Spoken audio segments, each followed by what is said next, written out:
ஐயா, கர்த்தருடைய பரிசுத்தமுள்ள நாமத்துக்கு ஸ்தோத்திரம். மறுபடியும் இந்த நாள்ல இரவுல கூட இந்த ஜூம் வழியாய் நாம் ஒருவரை ஒருவர் இந்த கண்ணுல பார்க்கலனாலும் நம்ம காதால கேட்டு குரல்களை கேட்டு நாம ஒவ்வொருவர் நம்ம சம்பந்தப்படுத்தி கொண்டு வாழ்கிறதுக்காக நான் ஸ்தோத்திரம் பண்றேன். அதர் டே திங்கட்கிழமை வாஸ் டாக்கிங் அபவுட் இந்த அருமையான 2 சகோதரிகளை குறித்து நாம பார்த்தோம். ஒன் இஸ் மேரி, அடுத்து பாத்தீங்கன்னா மார்த்தாலும் மரியாதை குறித்து நாம பார்த்தோம். God gave us the grace to know, understand. மார்த்தாளுடைய லைஃபை கூட நம்ம படித்து கொள்ள கர்த்தர் கிருபை கொடுத்தார். Amen. Hallelujah. Because most of the places we don't talk about Martha குறித்து அதிகமா பேசுறது இல்லை. Hallelujah. பட் இந்த இடத்துல அந்த கடந்த நாள்ல கூட மார்த்தா குறித்து நிறைய காரியங்கள் காட் நமக்கு கற்றுக் கொடுத்தார். ஏமேன். கர்த்தருக்கு மார்த்தாலும் மரியாளும் ஒருத்தர் மேல உயர்த்தி ஒருத்தர் கீழே வைக்கல. தேவர் ஈக்குவலண்ட். அவருடைய பார்வையில 2 பேருக்கும் சரிசமமான இடத்தை கொடுத்தார். ஏமேன். அதனாலதான் இந்த இடத்துல லூக்கால மார்த்தாவை குறித்து மார்த்தா அநேக காரியங்களை குறித்து நீ கவலைப்படுகிறாய் என்று சொன்னவர் அதே யோவான் எழுதின 11ஆம் அதிகாரத்துல படிச்சீங்கன்னா அதுல மார்த்தாளோட நிறைய பல காரியங்களை தேவன் பேசுவார். He talks about his coming, about அவருடைய வருகை என்ன இருக்கும், அவர் மரித்தோரது எழுப்புகிறதை பத்தி எல்லாம் பேசுவார். That is so important. அதுல பாத்தீங்கன்னா யோவான் 11 அதிகமாய் மார்த்தாளை குறித்து தான் எழுதப்பட்டு இருக்கும். ஆமென். ஹல்லேலூயா. மரியாளுக்கு ஒரே ஒரு வசனம் தான் 11ஆம் அதிகாரத்துல இருக்கும். மற்றபடி it's all about Martha and Jesus.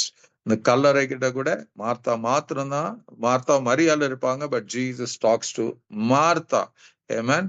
So இப்படியான அந்த ஈக்குவல் இம்பார்ட்டன்ஸ் அவர்களுக்கு அவர் தேவன் கொடுத்தார். தேவர் ஈக்குவலி இம்பார்ட்டன்ட். இன்னைக்கு பாத்தீங்கன்னா இட்ஸ் ஈக்குவலி இம்பார்ட்டன்ட் இந்த மினிஸ்ட்ரி. ஒரு ஊழியம் எப்படி இருக்கணுங்கிறதுக்கு அவர்கள் வழிகாட்டியாக இருக்கிறாங்க. when you look at the life of Jesus, இயேசு என்ன பண்ணாருங்க? ஹல்லேலூயா. மோஸ்ட் ஆஃப் த டைம் அதிகாலை இருட்டோட மாலையில ஊழியம் முடிந்த பிறகு சில நேரத்துல இரவெல்லாம் ஜெபத்துல இருந்து so he was there in the தேவனுடைய பிரசன்னத்துல இருந்தார். he sat at the feet of God, listened to God. அதுக்கு பிறகு he did the ministry. தேவன் என்ன பண்ற? இயேசு ஊழியங்களை செய்தார் என்று நம்ம வேதத்துல பார்க்கிறோம். he went to choose his 12 அப்போஸ்தலரை தெரிந்து கொள்வதற்கு அவர் என்ன பண்ண? he had to be in the presence of God. இரவெல்லாம் அவர் ஜெபித்தார் என்று எழுதப்பட்டு இருக்கிறதா. அவர் ஜெபத்துல இருக்கும் போதுதான் he saw the struggle of his disciples. அவரிடத்துல அவங்க போராடுகிறதை பார்த்து அவரிடத்துல நெருங்கிய பக்கத்துல வந்தா தண்ணி மேல நடந்து வந்தார் என்று எழுதப்பட்டு இருக்கிறது. Amen. Hallelujah. So that much. Amen. Even when Jesus was in prayer, he was concerned about his people. தன்னுடைய ஜனங்களை குறித்து கரிசனை உள்ளவராக இருக்கிறதை நாம் பார்க்கலாம். Amen. Hallelujah. இன்னைக்கு கொஞ்சம் மரியாதை குறித்து நாம கூட பார்க்கலாம்.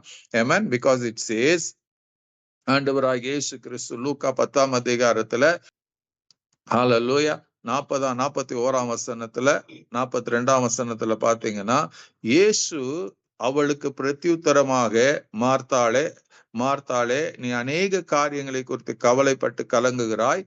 தேவையானது ஒன்றே. மரியாள் தன்னை விட்டு எடுபடாத நல்ல பங்கை தெரிந்து கொண்டாள் என்றார். ஆமென். ஹல்லேலூயா. 39ஆம் வசனத்துல பாத்தீங்கன்னா அப்பொழுது மரியாள் என்னப்பட்ட ஒரு சகோதரி இருந்தால் அவள் இயேசுவின் பாதத்தருகே உட்கார்ந்து அவருடைய வசனத்தை கேட்டு கொண்டிருந்தாளாம். என்ன பண்ணாங்க? she sat at the feet of Jesus and where she was listener. இயேசுடைய பாதத்துல உட்கார்ந்து இயேசுடைய பேசுகிற வசனங்களை வார்த்தைகளை she was just listening. She was so much consumed. அவ இயேசுடைய பாதத்துல இயேசுடைய பிரசன்னத்துல இருந்து இயேசுடைய வார்த்தைகளை கேட்க அவ என்ன தன்னுடைய வாழ்க்கையில she forgot, தன்னை மறந்து வாழ்கிறவளாக அந்த இடத்துல காணப்படுகிறதை நாம் பார்க்கலாம். Amen. She just got absorbed in the presence of Jesus and in the words of Jesus. Amen. நமக்கு இது ஒரு பாடம் தான். Amen. இன்னைக்கு நம்ம எத்தனை நேரம் நம்ம சர்ச்சுக்கு போறோம், எல்லாம் பண்றோம். ஒரே ஒரு கேள்வி, ஒரு இண்டிவிஜுவலா how much time do you take time to sit at the feet of Jesus? ஒவ்வொரு நாளும் இயேசுடைய பாதத்துல உட்கார நமக்கு பழக்கம் இருக்கிறதா? Amen. நம்ம ஒவ்வொரு நாளும் யோசிச்சு பார்த்தோம், we are so busy in our lifestyle. நம்ம இப்போ வேலைக்கு போகிறவர்களாக இருந்தீங்கன்னா காலையில எந்திரிக்கணும், ஜெபம் பண்ணணும், அப்புறம் ரெடி ஆகணும், வேலைக்கு போகணும், சாயங்காலம் வந்து again you have to go to the kitchen, சமையல் பண்ணணும், you have to feed your people. அதுலயே நேரம் போயிடும். Then at the end of the day you become so tired. ஏதோ கொஞ்ச நேரம் ஜெபம் பண்றீங்களா, பைபிள் படிக்கிறீங்களா தெரியல, you go to sleep, you doze off. So that is the lifestyle we are living. அது ஆணா இருக்கட்டும் பெண்ணா இருக்கட்டும், that is the lifestyle we are living. Because உலகம் போகிற வேகத்துக்கு நாம போக வேண்டிய ஒரு சூழ்நிலைக்கு தள்ளப்பட்டு இருக்கிறோம். அந்த வேகத்துக்கு நம்முடைய சரீரம் விட்டு கொடுக்கறது இல்ல. So we become tired, we become என்ன பண்றாங்க, தளர்ந்து போயிடுறோம். So there are so many hormonal imbalance சரீரத்துல வருகிறது. So இதெல்லாம் நம்முடைய சரீரத்தை பலவீனப்படுத்துகிற காரியமா இருக்கிறது. அந்த நாட்கள்ல this was the importance for Jesus. இயேசு சொன்னார், Mary has chosen the right thing. மரியாள் என்ன பண்ணாங்க, தன்னை விட்டு எடப்படாத நல்ல பங்கு அவர் தெரிந்து, she chose it. இன்னைக்கு நமக்கு என்ன இருக்குதுங்க, சாய்ஸ் நமக்கு முன்னாதான் இருக்கிறது. எதை வேண்டுமானாலும் நீங்களும் நானும் தெரிந்து கொள்ளலாம். God doesn't force us. நம்ம மேல அவருடைய சித்தத்தை திணிக்கிறதல்ல, நாம தான் சித்தத்தை தெரிந்து கொள்ளணும். What is your choice? Amen. Is it Jesus or the world? உலகமா இயேசுவா என்று நீங்களும் நானும் தான் தீர்மானம் பண்ணோம். ஏன்னா வேதம் சொல்லுகிற யாக்கோபுல படிச்சீங்கன்னா, உலக சிநேகம் தேவனுக்கு விரோதமான பகை. Friendship of the world is an enemy to God ன்னு சொல்லி எழுதப்பட்டு இருக்கிறது. Amen. So choice நமக்கு ஆண்டவர் கொடுத்திருக்கிற, நம்ம எதை தெரிந்து கொள்ளுகிறோமோ அது நம்முடையதாய் மாறுகிறது. Mary chose the feet of Jesus. Mary chose to listen to the words of Jesus. Mary chose the presence of Jesus. அதனால என்ன பண்ணாங்க, in spite of so many things, அவளும் தன் சகோதரிக்கு ஹெல்ப் பண்ணவதான், அவளோ பரிமாறினவதான். ஆனா நடுவுல என்ன ஆச்சுங்க, the words, the presence of Jesus became so attractive to Mary that she forgot. அப்படிதான் நான் நினைக்கிறேன். மறந்து என்ன பண்றாங்க, இயேசுடைய பாதத்துல உட்கார்ந்து அவ நேரம் போகிறது தெரியாம வசனத்தை கேட்கிறவராக இருந்தார். Amen. Every believer, every true Christian, hallelujah, when you sit at the feet, இதுதான் நம்முடைய அனுபவமா இருக்கணும். ஏதோ கொஞ்ச நேரம் அப்படியே நம்ம உட்கார்ந்துட்டு அப்படியே எந்திரிச்சு போகிறவர்கள். டுடே அவர் லைஃப் ஸ்டைல் இஸ் தட். நம்முடைய பிரேயர் கூட என்ன இருக்கு, பிரேயர் டைம் நம்ம சுருக்கிட்டோம். இவ்வளவு நேரம் தான், 15 நிமிஷம், அரை மணி நேரம், அதுக்கப்புறம் இந்த வேலை இருக்கிறதுனால அந்த பிரேயர் நேரம் முடிஞ்ச மாதிரி வேகமா ஆமேன்னு சொல்லிட்டு நம்ம என்ன பண்றோம், we just rush out from the presence of God. இங்க மரியாள் அதுக்கு ஆப்போசிட் ஆக, instead of rushing out, knowing that our சகோதரி ஒருத்தியாய் கஷ்டப்படுகிறதை தெரிந்திருந்தது கூட, she never rushed out, she rushed into the presence. She went more into the presence of Jesus. She got consumed in the presence of Jesus. அதுதாங்க இன்னைக்கு உண்மையான கிறிஸ்துவ வாழ்க்கை. அதான் உண்மையான கிறிஸ்துவ வாழ்க்கை. இந்த மரியாளுடைய வாழ்க்கையில பாத்தீங்கன்னா, இந்த லூக்கா 10ஆம் அதிகாரத்துல மார்த்தா தான் பேசினா, மரியாள் ஒரு வார்த்தையும் பேசல. நீங்க அதே லூக்கா யோவான் 11ஆம் அதிகாரத்துல படிச்சீங்கன்னா, அங்க இயேசு மரியாள் என்ன பண்றாங்க, ஒரே ஒரு முறை தான், ஒரே ஒரு வார்த்தை தான் பேசுவா மரியாள். ஹல்லேலூயா. அது யோவான் 11ஆம் அதிகாரம் 32ஆம் வசனத்துல பாத்தீங்கன்னா, இயேசு இருந்த இடத்துல மரியாள் வந்து அவரை கண்டவுடனே அவர் பாதத்தில் விழுந்து, ஆண்டவரே, நீர் இங்க இருந்தனால் என் சகோதரன் மரிக்க மாட்டான் என்றால். This is the only place மரியாளுடைய வாயிலிருந்து Mary didn't talk much. Her words were very very very very, ரொம்ப வார்த்தைகள் எவ்வளவுங்க, ரொம்ப சுருக்கமா இருந்தது, ரொம்ப சுருக்கமா இருந்தது. It was much, there was not much talking about. வீணான வார்த்தைகளை மரியாள் என்ன பண்ணல, பேசல. Hallelujah. Because எதுக்குன்னா, she was more in the presence of Jesus. நம்முடைய வாழ்க்கையில இதை நம்ம பழகி கொள்ளணும். The more வேதம் சொல்லுகிறது, அதிகமான வார்த்தை இல்லைன்னா இருக்குமா, there is sin in words. நம்ம தவறி நம்ம எதையோ பேசி கொண்டு இருப்போம். அதுல பாவம் செய்ய பாவத்தின் காரியங்கள் வெளிப்படுவா, பாவத்தின் காரியங்கள் வரும்னு தெரியாம we are talking. Amen. நம்ம அதிகமா பேசுறோம். The more you talk, sin is in that.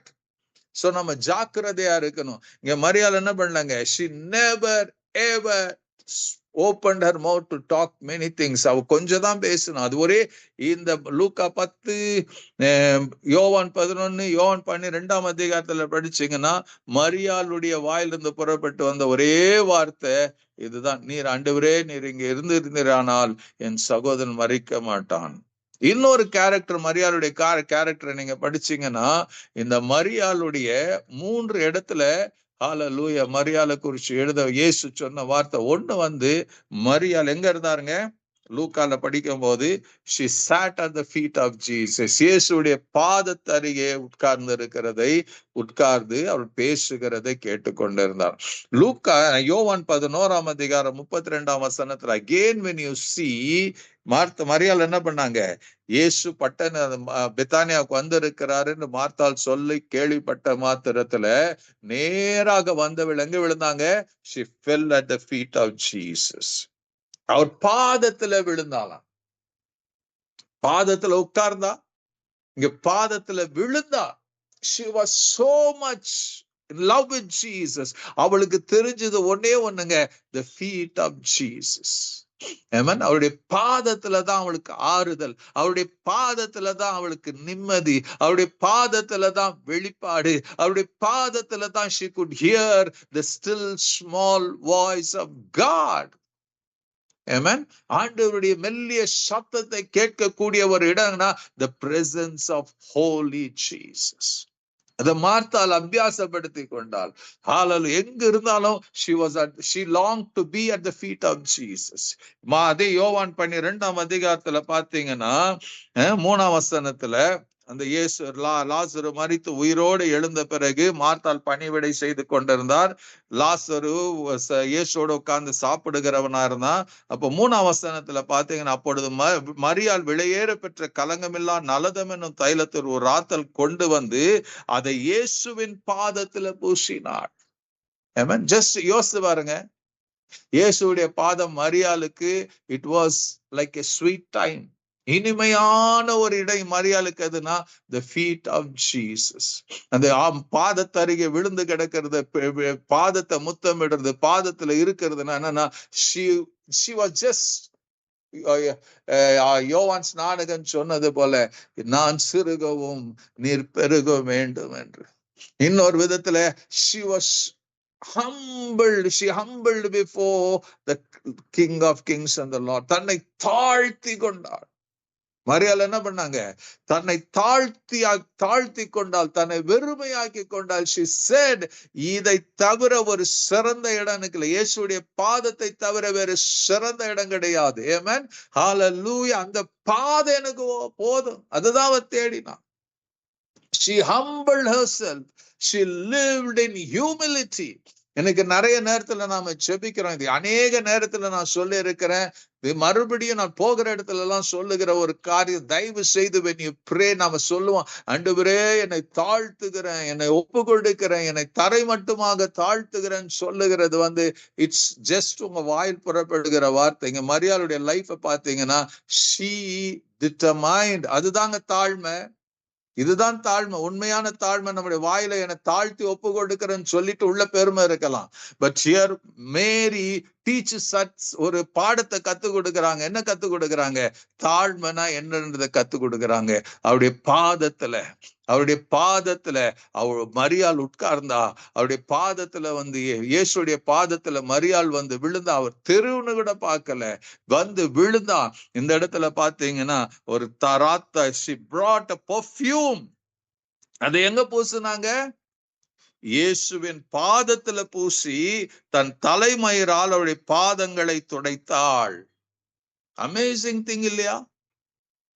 பாதத்துல பூசுனாங்க. அவ தன் வஸ்திரத்தை எடுத்து கூட துடைக்கல. சொல்றா, பெண்களுக்கு தலைமுடி கௌரவத்தை கொடுக்குமா? ஆமென். இட்ஸ் a covering ன்னு சொல்லும் 1 கொரிந்தியர்ல. ஆமென். இட்ஸ் a honor ன்னு சொல்லும். ஆமென். அந்த தலைமுடியினால என்ன பண்றா? இயேசுடைய பாதத்தை மரியாள் துடைத்தாளாம். So the only place Mary wanted to be is at the feet of Jesus. இயேசுடைய பாதம் ஒன்றுதான் மரியாளுக்கு எப்படி இருந்துச்சுங்க? இனிமையான அற்புதமான ஒரு இடமா இருந்தது. She never wanted anything special. She wanted that only place. The only place was எதுனா இயேசுடைய பரிசுத்த பாத ஆணிகள். இன்னைக்கு இருக்கிறதுனா ஆணிகள் பாய்ந்த ஆணிகளால் கடாவப்பட்ட பாதம். ஆமென். ஹalleluya. இன்னைக்கு உங்களுக்கு எனக்கு எங்க தெரியுமா இளைப்பாறுதல்னா that is at the feet of Jesus. வானம் அவருக்கு சிங்காசனம், பூமி அவருக்கு பாதபடி என்று எழுதியிருக்கிறது. ஆமென். பாதபடி அவருடைய இந்த பூமி தான். வேற நீங்க எங்க இருக்கிறவங்க? you are at the feet of Jesus. அந்த பாதபடியில் அமருகிறது தான் நமக்கு எல்லையில். it should be a joyful time. it should be ஒரு ஆரோக்கியமான அற்புதமான ஒரு நேரம் அதனுடைய பாதத்துல உட்கார்ந்து அவருடைய வார்த்தைகளை கேட்பது. Amen. When you sit, hallelujah, பைபிளை திறந்து அவருடைய பாதத்துல இருக்கிற உணர்வோட நீங்க பைபிளை திறந்து பார்த்து படிச்சீங்கன்னா it will be full of life. hallelujah. அது வல்லமையும் ஜீவன் உள்ளதுமாய் உங்களுக்கு வெளிப்படும். Amen. Make sure that மரியாள் நமக்கு கத்து கொடுக்கிறது அதுதான். என்னங்க? hallelujah. She knew அவருடைய பாதத்துல உட்கார்றது மாத்திரமல்ல, she knew how to worship Jesus. உண்மையான ஆராதனை ஆவியோடு உண்மையோடு தொழுது கொள்ளுகிற ஒரு அனுபவத்தை கூட மரியாள் இங்க கத்து கொடுக்கிறாங்க. பாருங்க, இயேசுக்கு ஜஸ்ட் ஏதோ வந்து கொடுக்கல. she gave everything she had. Amen.